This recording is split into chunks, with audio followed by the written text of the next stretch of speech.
আসসালামু আলাইকুম প্রিয় দর্শক, অন্য মঞ্চ অনুষ্ঠানে আপনাদেরকে স্বাগত জানাচ্ছি। বিএনপি দুধ কলা দিয়ে পুষে যে সাপদেরকে সংসদে নিয়ে এসেছে, তারা কি মির্জা আব্বাসের মতো পুরো বিএনপিকে আইসিইউতে পাঠিয়ে দেবে না তো? মানে বিএনপিকে বা মির্জা আব্বাসকে আইসিইউতে পাঠিয়ে দিলে তাদের তো কোনো ক্ষতি নাই, বরং পরিস্থিতিটা পথটা এমন পরিষ্কার হয় যে যাতে মনে হতেই পারে যে রাজনীতির তরিকাই বোধহয় এই, এবং গণতান্ত্রিকভাবে আপনি কতটা গণতান্ত্রিক সেটা প্রমাণের বোধহয় এটাই সুযোগ যে আপনি কত গালাগালি সহ্য করতে পারেন। প্রায়শই বিএনপির বর্ষিয়ান নেতারা এমন মন্তব্য করছেন গত কয়েক মাস ধরে যে তারা যখন থেকে রাজনীতি করেন তখন তরুণ নেতাদের অনেকের বাবা মায়ের বিয়ে হয়নি।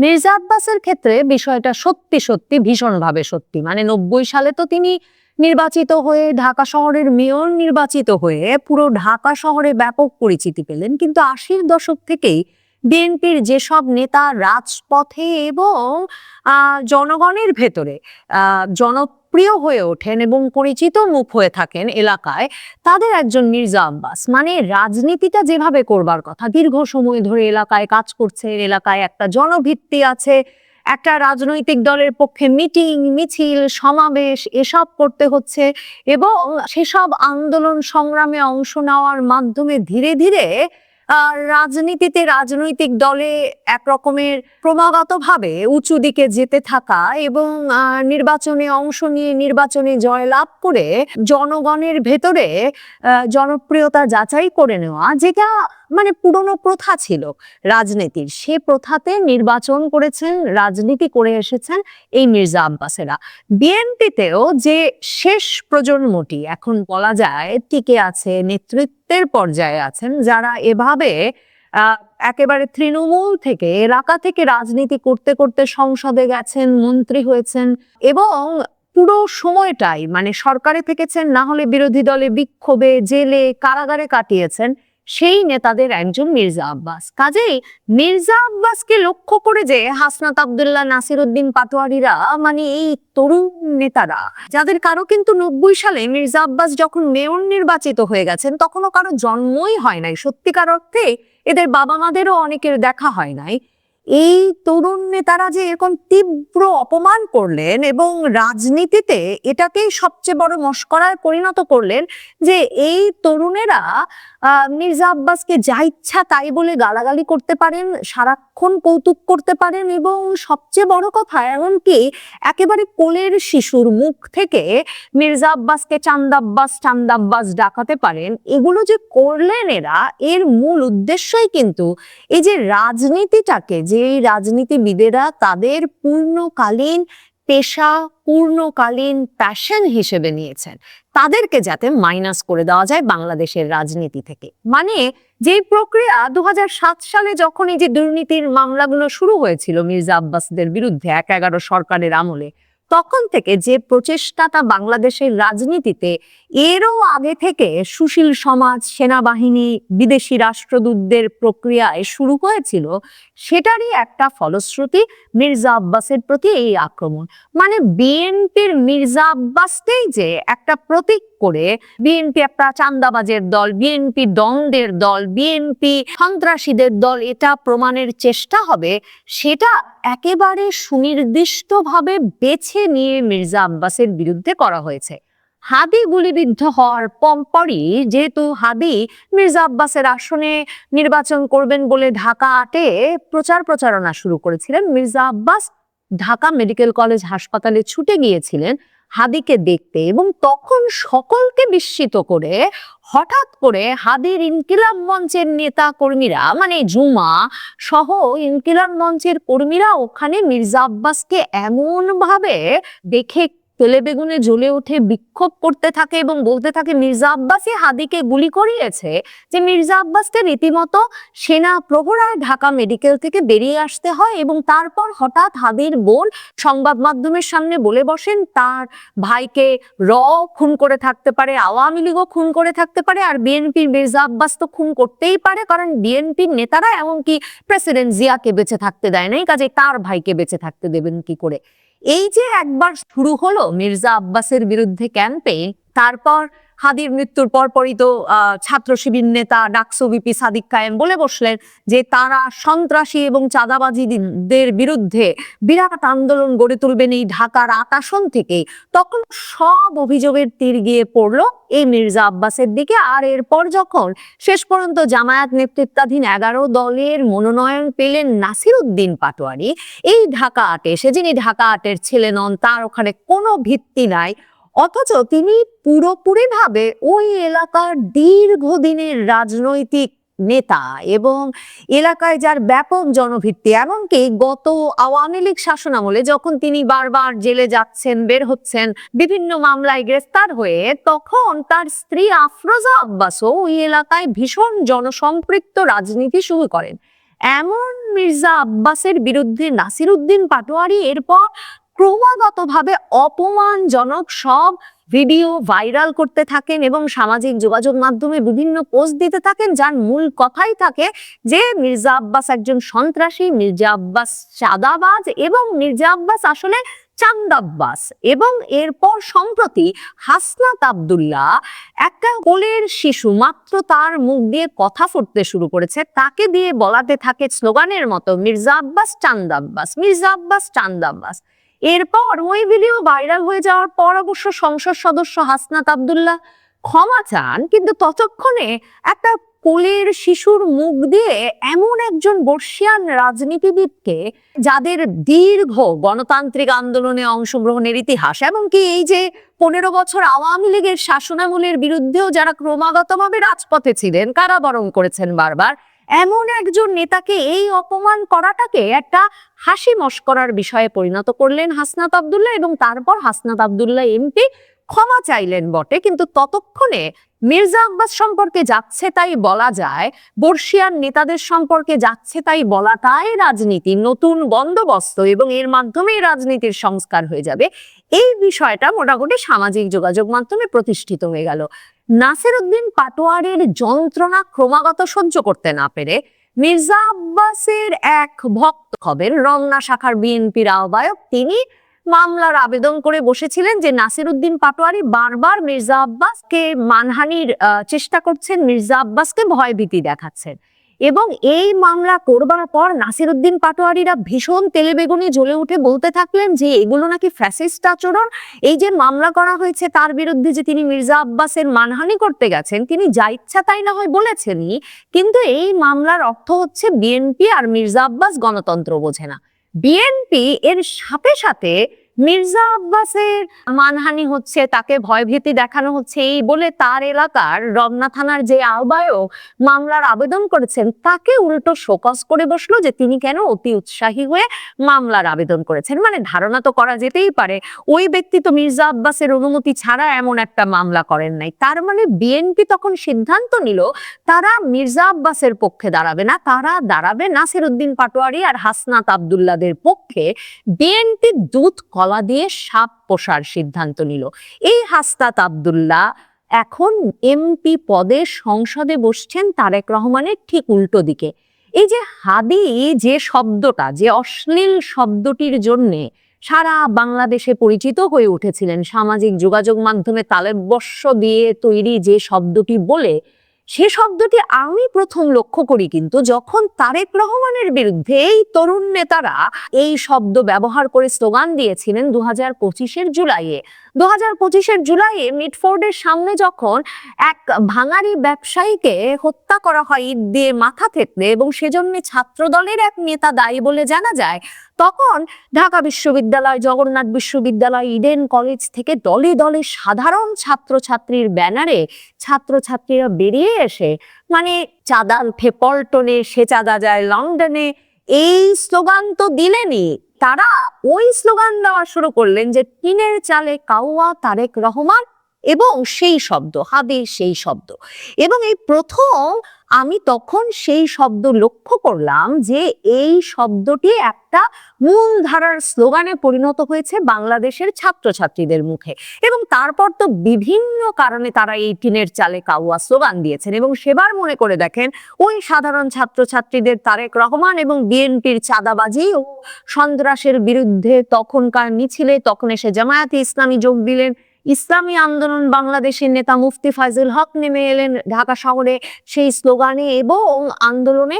কাজেই তারেক রহমান 2025-এর জুলাইয়ে কিন্তু এই ধরনের আক্রমণের কেন্দ্রবস্তুতে পরিণত হয়েছিলেন, যখন ঢাকা শহরের সকল প্রথিতযশা শিক্ষা প্রতিষ্ঠানের শিক্ষার্থীরা এমন অশ্লীল স্লোগান দিয়ে তারেক রহমানের বিরুদ্ধে বেরিয়ে এসেছিলেন। এখন বিএনপি যেই দর কষাকষি আর সমঝোতার নির্বাচনের মাধ্যমে এই জাতীয় নাগরিক পার্টির এই নেতাদেরকে সংসদ সদস্য বানিয়েছে, যেখানে বিএনপি যেই মনোনয়ন দিয়েছে হাসনাত আব্দুল্লাহর সিটে যেই ব্যক্তিকে, তিনি নাকি ঋণ খেলাপি হওয়ার কারণে শেষ পর্যন্ত তার মনোনয়নই বাতিল হয়ে গেছে। বিএনপি কোনো প্রার্থী দিতে পারে নাই হাসনাত আব্দুল্লাহর আসনে। সেই অবস্থায় হাসনাত আব্দুল্লাহ বিনা প্রতিদ্বন্দ্বিতায় এখন সংসদে। এবং এই যে বেয়ারামি করা, বেয়াদবি করা এবং অশ্লীল বাক্য ব্যয় করাকে রাজনীতিতে পরিণত করা যে তরুণদেরকে বিএনপি একরকমের দুধ কলা দিয়ে পুষে তাদের সাথে সংসদে নিয়ে এসেছে তাদের বিরোধী দল হিসেবে, এখন সংসদে এরা এরই মধ্যে প্রথম অধিবেশনের প্রথম দিনেই স্লোগান দেওয়া শুরু করেছেন। এখন তারা যদি হঠাৎ Hasnat Abdullah MP, Nahid Islam MP, Akter Hossain MP, Hannan Masud এমপিরা যদি হঠাৎ করে এরকম কোনো অশ্লীল স্লোগান সংসদে কোনো এক সময় দিয়ে বসেন এবং সংসদের ফ্লোরে সেই সরাসরি প্রচারিত অধিবেশন থেকে সেটা সারা বাংলাদেশে ছড়িয়ে পড়ে, তখন হাসনাত আব্দুল্লাহদের তো কিছু হারানোর নাই। বিএনপি কি ততটা সম্মান হারানোর জন্যে, ততটা রাজনৈতিক ভিত্তি হারানোর জন্যে এবং নিজেদেরকে সত্যিকার অর্থে এমন অপমান আর হাস্য মস্করার কেন্দ্রে পরিণত করবার জন্য প্রস্তুত আছে? বিএনপি দুধ কলা দিয়ে পুষে যে সাপদেরকে সংসদে নিয়ে এসেছে, তারা কি মির্জা আব্বাসের মতো পুরো বিএনপিকে আইসিইউতে পাঠিয়ে দেবে না তো? মানে বিএনপিকে বা মির্জা আব্বাসকে আইসিইউতে পাঠিয়ে দিলে তাদের তো কোনো ক্ষতি নাই, বরং পরিস্থিতিটা, পথটা এমন পরিষ্কার হয় যে যাতে মনে হতেই পারে যে রাজনীতির তরিকায় বোধহয় এই, এবং গণতান্ত্রিক ভাবে আপনি কতটা গণতান্ত্রিক সেটা প্রমাণের বোধহয় এটাই সুযোগ যে আপনি কত গালাগালি সহ্য করতে পারেন। এটাই কি বিএনপি মেনে নিল? নাকি বিএনপি মির্জা আব্বাসের পরিণতি থেকে, যে রাজনীতিবিদ তার পুরো জীবন বিএনপির দল গঠন, রাজনৈতিক ভিত্তি তৈরি, তার জনভিত্তি তৈরিতে ব্যয় করেছেন, তার যে পরিণতি এই তরুণ নেতারা ঘটালেন, কিংবা ধরলাম তাদের কারণে ঘটে নাই, তিনি বয়স্ক, তার এমনি শারীরিক অসুবিধা হয়েছে নানা স্ট্রেস থেকে, কিন্তু মানে তার সঙ্গে যে আচরণটা করে তাকে এই তার জীবনের শেষ অধ্যায়ে এসে যে পরিস্থিতিতে, যে অপমানজনক পরিচিতির দিকে সামাজিক যোগাযোগ মাধ্যম জুড়ে এবং সারা দেশ জুড়ে এই তরুণ নেতারা নিয়ে গেলেন, মানে মির্জা আব্বাস যে শেষ পর্যন্ত চান্দাব্বাস পরিচিতি নিয়ে হাসপাতালে গেলেন, সেই পরিণতির জন্য বিএনপি প্রস্তুত আছে তো? বিএনপি তাই জানে একটা খুব সরু সুতার ওপর দিয়ে হাঁটছে তারা, সেখানে তাদের প্রত্যেক বর্ষিয়ান নেতার সম্মান, তাদের দলের রাজনৈতিক অবস্থান কিংবা তাদের শীর্ষ নেতার সম্মান, অবস্থান সবকিছু যে কোনো সময় ধসে পড়তে পারে এই তরুণ নেতাদের বেয়ারা আচরণের কাছে। এ অবস্থায় বিএনপি কিভাবে সামাল দেবে এদের, সেই কৌশল বিএনপিকে খুব শিগগিরই বের করতে হবে। মানে সব শর্তে বিএনপি যদি উল্টো রাজি হয়ে যায় আর তাদের নেতাদেরকেই উল্টো শোকজ করে ওদের প্রতিরোধে দাঁড়ালে, তাহলে সম্ভবত বিএনপির জন্য সামনের পরিস্থিতি আরো জটিল হবে। সেই জটিলতা বিএনপিকে আইসিইউতে নিয়ে যাবে কিনা সেটা দেখবার জন্য অপেক্ষা করতে হবে। নতুন দল হিসেবে এনসিপির দুর্যোগটা যেন কাটছেই না। এনসিপির নির্বাচনের আগে থেকেই আমরা দেখেছি সারা দেশে বিভিন্ন জায়গায় দল থেকে পদত্যাগের একেবারে হিড়িক পড়েছে। জাতীয় পর্যায়ে নেতৃবৃন্দ দল থেকে বেরিয়ে গেছেন। শুধুমাত্র জামাতের সঙ্গে রাজনৈতিক জোট করার কারণেই এনসিপিতে একটা বড় ভাঙন তৈরি হয়েছে। সাবেক উপদেষ্টা মাহফুজ আলম তিনি এনসিপিতে যোগ দেননি, তিনি নতুন আরেকটা প্ল্যাটফর্ম তৈরি করেছেন। এনসিপি থেকে বেরিয়ে যাওয়া তাসনুবা জাবিনকে নিয়ে আরও অনেককে নিয়ে এনসিপির বহুবিধ ভাঙন, তাদের ছাত্র সংগঠনে ভাঙন, বৈষম্যবিরোধী আন্দোলনে ভাঙন, বৈষম্যবিরোধী আন্দোলনে শীর্ষ যাদেরকে আমরা দেখেছি তাদের এখন এনসিপির বিরোধিতা করতে দেখছি প্রতিনিয়ত। উমামা কিংবা কাদেররা স্পষ্টতই এনসিপির বিরোধিতা করছে। এবার আমরা দেখছি যে সারা দেশে নির্বাচনের আগে যে হিড়িক পড়েছিল, নির্বাচনের আগে সেই হিড়িকটা আবারও শুরু হয়েছে গণপদত্যাগের। এবার একযোগে 87 জন এনসিপির নেতাকর্মীদের পদত্যাগের ঘটনা ঘটেছে এবং এই ঘটনাটা নতুন করে চাঞ্চল্যের সৃষ্টি করেছে। এনসিপি যখন সংসদে যাবে কি যাবে না এরকম নানা ধরনের দোটানার মধ্যে রয়েছে, জুলাই সনদ বাস্তবায়ন নিয়ে তারা যথেষ্ট সন্দেহের মধ্যে রয়েছে। ওসমান হাদির হত্যাকাণ্ডের সঙ্গে জড়িত 2 জন ভারতে গ্রেপ্তার হওয়ার পরে নানা ধরনের গুঞ্জন, নানা ধরনের কথাবার্তা যখন চতুর্দিক থেকে শোনা যাচ্ছে, তখন এই 87 জনের একযোগে পদত্যাগ নতুন করে আবারও চাঞ্চল্যের সৃষ্টি করেছে। তাহলে কি এনসিপির ভেতরে মূলত আদর্শের দ্বন্দ্বই শুরু হয়েছে এবং সেটা প্রকট আকার ধারণ করেছে? চলুন একটু জেনে দেখি 87 জন কারা পদত্যাগ করলেন এবং তারা কি বলছেন, কি কারণে এনসিপি তারা ছাড়লেন। যদি এটা অব্যাহতই থাকে তাহলে আগামীতে তাদের রাজনীতি করে যাওয়াটা কতটা প্রশ্নের মুখে পড়তে পারে কিংবা কতটা ঝুঁকির মধ্যে থাকতে পারে, সেই আলোচনাই করবে এই ভিডিওতে। থাকবেন পলিটিক্স টিভির নিয়মিত আয়োজন। দর্শক, বলছিলাম এনসিপি থেকে গণপদত্যাগের ব্যাপারগুলো আমরা নির্বাচনের আগে থেকেই দেখছি। বিশেষ করে জামাতের সঙ্গে রাজনৈতিক জোট, মানে নির্বাচনী, তাদের ভাষ্য হচ্ছে নির্বাচনী জোট, আদতে তো আদর্শের মিল না থাকলে তো আর নির্বাচনে জোট হয় না। এবং আমরা দেখেছি যে নির্বাচনে জামাত এনসিপিকে এক ধরনের ঢাল হিসেবে ব্যবহার করার চেষ্টা করেছে। জুলাই আন্দোলনকে জামাত যেন ওন করতে পারে সেই ব্যাপারে একটা বড় মানে দেয়াল হিসেবে কাজ করেছে এনসিপির নেতারা। সাথে ৭১-এর মুক্তিযুদ্ধ নিয়ে যে ব্যাপারগুলো রয়েছে সেই ব্যাপারগুলোর ব্যাপারে এনসিপির নেতাকর্মীদের বরং কাজে লাগাতে পেরেছে জামাত। সেই দিক থেকে জামাতের এক ধরনের বলা চলে উপকারী হয়েছে, আবার ভিন্ন দিক থেকে তাদের ক্ষতিও হয়েছে। কারণ এনসিপির সঙ্গে জোট করার কারণে তারা আওয়ামী লীগের যে ব্যাপক একটা ভোট পাওয়ার সম্ভাবনা ছিল সেটা তারা পায়নি। কারণ আওয়ামী লীগ আর যাকেই ভোট দিক না কেন, মানে আওয়ামী লীগের ভোটাররা আর যাকেই ভোট দিক না কেন, এনসিপিকে ভোট দেওয়ার কথা নয়। তারা যতটা রেগে আছে এনসিপির ওপরে। চলুন একটু গণমাধ্যম কি বলছে একটু দেখে নিই। কালের কণ্ঠের এই ফটো কার্ডে বলা হচ্ছে এনসিপি থেকে একসঙ্গে 87 জনের পদত্যাগ। এই খবরের মানে অন্য শিরোনাম, একই শিরোনাম বিভিন্ন পত্রিকায় এসেছে। মূল খবরটা যেটা বলা হচ্ছে সেটা হচ্ছে যে দলের বর্তমান অবস্থানের সঙ্গে আদর্শিক অবস্থান মিলছে না উল্লেখ করে রাঙামাটির জুরাছড়ি উপজেলা কমিটির আহ্বায়ক সহ 87 জন একযোগে পদত্যাগ করেছেন। 87 জনের কমিটি 87 জনই পদত্যাগ করেছেন আহ্বায়ক সহ।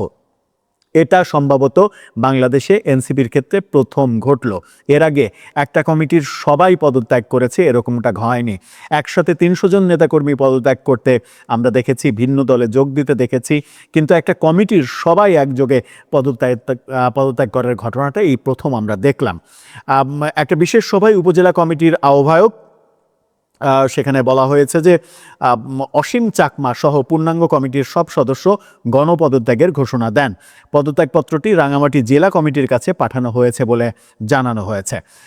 পদত্যাগকারীরা বলছেন জুলাই আন্দোলনের আকাঙ্ক্ষা ধারণ করে নতুন রাজনৈতিক বন্দোবস্ত ও নতুন বাংলাদেশ গড়ার প্রত্যাশা নিয়ে তারা দলে যোগ দিয়েছিলেন। তবে ত্রয়োদশ জাতীয় সংসদ নির্বাচনে বড় একটি রাজনৈতিক দলের সঙ্গে জোট করার মাধ্যমে এনসিপি তার স্বকীয়তা ও আদর্শ থেকে সরে এসেছে। দলটির বর্তমান অবস্থানের সঙ্গে তাদের আদর্শিক অবস্থান মিলছে না। এ কারণে সব সাংগঠনিক কার্যক্রম থেকে সরে দাঁড়ানোর ঘোষণা দিয়েছেন তারা। এটা খুবই স্বাভাবিক। চাকমা সদস্যরা, চাকমা যারা তারা জামাতের সঙ্গে জোট, এই ধর্মভিত্তিক সংগঠনের সঙ্গে জোট, এটা তো মেনে নেবেই না। চাকমারা যেহেতু ভিন্ন ধর্মের মানুষ, তাদের মেনে নিতে এটা কষ্ট হবে, খুবই স্বাভাবিক। কিন্তু পক্ষান্তরে আমরা তো এটাও দেখছি, ঢাকা বিশ্ববিদ্যালয়ে শিবিরের প্যানেল থেকে সর্বমিত্র চাকমা বিজয়ী হয়ে নিজেকে কখনো ম্যাজিস্ট্রেট, কখনো পুলিশের প্রধান, কখনো ঢাকা বিশ্ববিদ্যালয়ের প্রক্টর, বিভিন্ন রূপে দেখানোর চেষ্টা করে বল প্রয়োগের, মোরাল পুলিশিংয়ের ব্যাপারে তাকে দেখা গেছে লাঠি হাতে করে বয়স্কদের মারতে দেখা গেছে। সেই ব্যাপারগুলো নিয়ে চাকমা সদস্য হলেও শিবিরের রাজনীতির সঙ্গে বিতর্কে জড়িয়ে পড়েছেন তিনি। ওই কমিটির যুগ্ম আহ্বায়ক দেবাশিস চাকমা বলেছেন, 1 জানুয়ারি রাঙামাটি জেলা কমিটি জুরাছড়ি উপজেলার 87 সদস্যের কমিটি 6 মাসের জন্য অনুমোদন দেয়, কিন্তু সাম্প্রতিক রাজনৈতিক পরিস্থিতির কারণে আমরা সম্মিলিতভাবে পদত্যাগের সিদ্ধান্ত নিয়েছে। অসীম চাকমা বলেন, আজ থেকে আমি এনসিপি রাঙামাটি জেলা আহ্বায়ক কমিটির সদস্য ও জুরাছড়ি উপজেলা আহ্বায়ক সহ সব সাংগঠনিক পদ থেকে পদত্যাগ করছি। জেলা কমিটিতেও আছেন, উপজেলা কমিটিতেও আছেন, সেই সমস্ত জায়গা থেকে তিনি পদত্যাগ করছেন। এ বিষয়ে এনসিপির দক্ষিণাঞ্চলের সংগঠক মঞ্জিলা সুলতানা জুমা জানান, সামাজিক যোগাযোগ মাধ্যম ও স্থানীয় কয়েকজন নেতাকর্মীর মাধ্যমে পদত্যাগের খবর পেয়েছেন। তবে সাংগঠনিক নিয়ম অনুযায়ী যে কমিটি থেকে অনুমোদন দেয়া হয়, ওই কমিটির কাছে লিখিতভাবে পদত্যাগপত্র পাঠাতে হয়। তারা নিয়ম মেনে পদত্যাগপত্র জমা দিয়েছেন কিনা তা জানা নেই। নিয়ম মানুক আর না মানুক পদত্যাগ করেছেন, এটাই সব থেকে বড় কথা। এই যে ঘটনাটা ঘটলো, এবং এই ঘটনার আগে পরে বিভিন্ন সময় আমরা দেখেছি এনসিপি থেকে গণপদত্যাগের ঘটনায় এনসিপির নারী নেত্রীদের বেরিয়ে যাওয়া, তাসনিম যারা এনসিপি থেকে বেরিয়ে স্বতন্ত্র নির্বাচন করলেন, তাসনুমা জাবিন, নতুন রাজনৈতিক দল মাহফুজ আলম এবং তার নেতৃত্বে নতুন রাজনৈতিক দল তাদের আত্মপ্রকাশ করে ফেলেছে। এনসিপির অন্যান্য শীর্ষ নারী নেত্রীরা অনেকে নিষ্ক্রিয় হয়ে গেছেন, অন্য কোনো জায়গায় যোগ না দিলেও নিষ্ক্রিয় হয়ে আছেন। এরকম অবস্থান যখন দেখা যাচ্ছে, এনসিপির বামপন্থী, বিশেষ করে বামপন্থী আদর্শের যারা ছিলেন, এনসিপিতে স্পষ্ট 2টা ভাগ ছিল। একটা হচ্ছে বামপন্থা, মূলত 3টা আদর্শের ভাগ ছিল। একটা বামপন্থা, একটা সাবেক ছাত্রলীগ, আর একটা হচ্ছে ধর্মভিত্তিক পন্থা। এই ধর্মভিত্তিক পন্থাটা এনসিপিতে সব থেকে বেশি শক্তিশালী, এবং এই শক্তিশালী হওয়ার কারণে যাদের ব্যাকগ্রাউন্ড, শিক্ষার ক্ষেত্রে যাদের ব্যাকগ্রাউন্ডও মাদ্রাসা ব্যাকগ্রাউন্ড, সেই কারণে জামাতের সঙ্গে এই এনসিপির জোটটা হয়েছে, এবং যে কারণে মূলত বামপন্থী ভাবধারা যারা, তারা দলে থাকতে চাননি। এবার আমরা দেখলাম যে এর আগেও আমরা দেখেছি পাহাড়ি অঞ্চলে নির্বাচনের আগে একসঙ্গে 300-র বেশি নেতাকর্মী পদত্যাগ করে বিএনপিতে যোগদানের ঘটনা দেখেছি, এবং সারা দেশে বিভিন্ন জায়গায় দেখেছি। এবার চাকমাদের এই পদত্যাগ কিন্তু এনসিপির জন্য একটা বড় বার্তা, কারণ তারা একটা ধর্মভিত্তিক দলের সঙ্গে জোট করেছে, একসঙ্গে নির্বাচন করেছে, এবং নির্বাচন করার মূল কারণই হচ্ছে যে কোনো মূল্যে আমাকে এমপি হতে হবে, মন্ত্রী হতে হবে। এই যে লোভ, এই লোভের বাইরে এনসিপির রাজনীতি থাকার কথা ছিল, আলাদা একটা আইডিওলজি প্রতিষ্ঠা করার কথা ছিল। আমরাও প্রত্যাশায় বুক বেঁধেছিলাম যে নতুন একটা রাজনৈতিক বন্দোবস্ত তাদের কাছ থেকে পাবো। আদতে আমাদের হতাশই হতে হয়েছে, তাদের কাছ থেকে নতুন বন্দোবস্ত কিছুই পায়নি। পুরনো সেই কাসুন্দি ঘাটতেই তাদেরকে দেখা গেছে, এবং পুরনো যে রাজনৈতিক কালচার, সেই রাজনৈতিক কালচারের মধ্যেই তারা বসবাস করছে এখন পর্যন্ত। দর্শক, আপনি এটাকে কিভাবে দেখছেন, কোন চোখে দেখছেন? আগামীতে কোন অবস্থার মধ্যে তাদেরকে পড়তে হতে পারে? যখন সংসদে তারা যাবে কি যাবে না সেই সংশয়ের মধ্যে রয়েছে, তখন দল হিসেবে তাদের নিজেদের স্বকীয়তা বজায় রাখা কতটা তাদের পক্ষে সম্ভব হবে? নেপালে আমরা দেখলাম বিদ্রোহী জেনজিরা সরকার গঠন করছে, নির্বাচনে নিরঙ্কুশ সংখ্যাগরিষ্ঠতা পেল, নেপালে সফল হলো। মাত্র 6 মাসের মধ্যে নেপালে নির্বাচন হলো। অন্তর্বর্তী সরকারে জেনজিরা কেউ গেল না, কিন্তু ভিন্ন প্রেক্ষাপট যখন বাংলাদেশে, নেপালে জেনজিরা পারলে বাংলাদেশের জেনজিরা পারল না কেন? এই প্রশ্নের সমাধান অনেকে খুঁজছেন। দর্শক, আপনার কাছে কোনটা মনে হয় জানিয়ে লিখতে পারেন আমাদের কমেন্ট বক্সে।